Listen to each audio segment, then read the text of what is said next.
La question de l'impact de la maltraitance sur le développement de l'enfant est une question très large, parce qu'il y a beaucoup de formes de maltraitance différentes.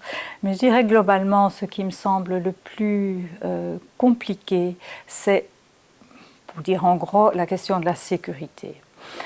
Que ce soit sous des formes de négligence, un parent qui laisse son enfant dans une attente complètement imprévisible, un jour on reçoit son repas, son biberon, dans les minutes qui suivent l'appel, les pleurs du bébé, à un autre moment ça peut durer 1 heure ou 2 heures parce que les parents ne sont pas disponibles à ce moment-là, ou maman est beurrée parce que voilà, elle a bu et qu'elle n'entend pas son bébé. C'est vraiment une expérience très difficile pour l'enfant, parce qu'il n'y a aucun point de prévisibilité qui peut s'organiser dans son environnement. Normalement, un petit bébé vit 7 ou 8 fois par jour, selon le nombre de tétées, des expériences qui sont assez identiques et renouvelées. Et ce sont des expériences qui petit à petit s'impriment en lui comme des repères qui lui donnent une notion de temps et qui lui donnent une notion de la manière dont les séquences s'organisent. Quand il pleure, sa mère vient le chercher, le prend contre elle, le berce un peu, et puis lui introduit le sein ou le biberon dans la bouche, il tète et il y a du lait qui arrive. Et puis cette expérience, elle se renouvelle X fois par jour, X fois par semaine, et lui donne un sentiment de continuité, un sentiment de prévisibilité, puisqu'il sait plus ou moins ce qui va arriver quand sa maman, quelques semaines après sa naissance, quand il entendra simplement la voix de sa maman, il saura que toutes les séquences vont suivre et il va se calmer et attendre d'être pris dans les bras et de boire gentiment.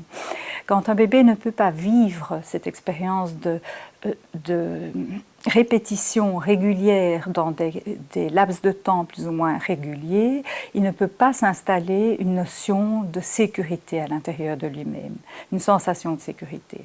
Donc ça, c'est une forme de maltraitance, effectivement. Cette négligence dans l'irrégularité ou l'imprévisibilité, la manière dont les parents vont s'occuper de l'enfant, le met dans une grande insécurité. Ici, je ne parle que du temps et de la manière dont les comportements d'aide ou de réconfort ou de nourrissage sont soumis à l'enfant. Mais il y a aussi toute la question de la fluctuation des émotions parentales. Une maman peut d'un jour à l'autre être dans un état d'euphorie, je pense à certaines mamans qui souffrent de troubles psychiatriques, dans un état d'euphorie, et puis le lendemain dans la dépression ou la mélancolie. Outre le fait que les séquences de temps ne sont pas respectées dans des tableaux pareils, l'enfant est aussi soumis à des variations d'humeur qui sont absolument incontrôlables, imprévisibles et incompréhensibles pour lui. Donc ça sont vraiment des choses qui amènent de l'insécurité.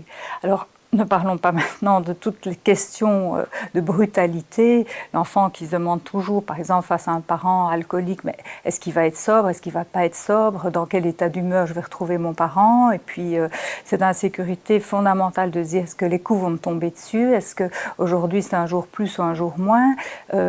Crée vraiment quelque chose qui ne permet pas à l'enfant de pouvoir installer correctement sa sécurité de base et lui permettre d'être dans des comportements de son âge, c'est-à-dire des comportements d'exploration, de curiosité, de découverte du monde.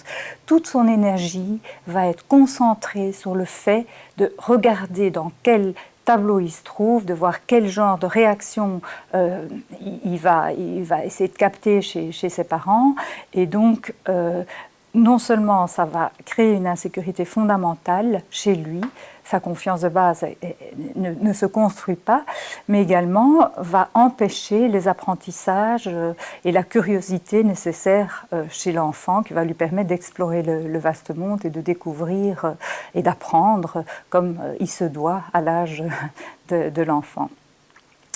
Alors, c'est plus ces conséquences-là qui vont installer le fait d'un risque de répétition ou d'un risque d'impossibilité de pouvoir à son tour, quand ils deviennent parents, ces enfants, à leur tour quand ils deviennent parents, être à l'écoute de leur propre enfant, parce qu'ils n'ont pas pu être suffisamment installés dans quelque chose de cohérent, de fiable et de consistant qui leur permet de dire le monde est fait comme ça, mes parents ont tel lien ou tel rapport avec moi. Donc c'est vraiment l'imprévisibilité du comportement qui crée l'impossibilité pour l'enfant de pouvoir à son tour installer quelque chose de fiable à la génération suivante. Donc il y a un préjudice majeur dans l'installation de la confiance de base.